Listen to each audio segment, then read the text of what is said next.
A iniciativa defendida pola deputada Rosana Pérez foi aprobada por unanimidade co respaldo de todos os grupos con representación parlamentaria.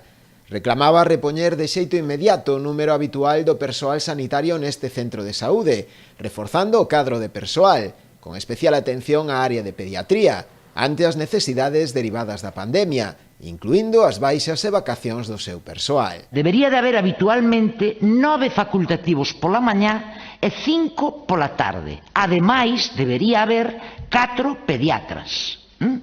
Ben, a situación extremouse hasta tal punto nas datas de final de ano, a finais de decembro, que o propio persoal do centro tivo que salir a mobilizarse porque era absolutamente insostível. Que pasou, digo, neses últimos días de decembro? Bueno, pois pasou que de 9 facultativos que debería haber pola mañá, como digo, había entre 5 ou 6 facultativos, sendo ademais o máis habitual ni siquiera eses 5 ou 6, sino 3 ou 4 pola mañán. Insisto, de 9 que debería haber. A deputada nacionalista incidiu tamén nos problemas de espazo deste centro, un punto que dende a bancada popular sinalaron que está en vías de solución. Precisamente, falaba vostede antes de falta de espazo, é verdad que hai un grave problema de espazo no centro de saúde, e por iso, por estas demandas, tense avanzado na ampliación do PAC e está prevista.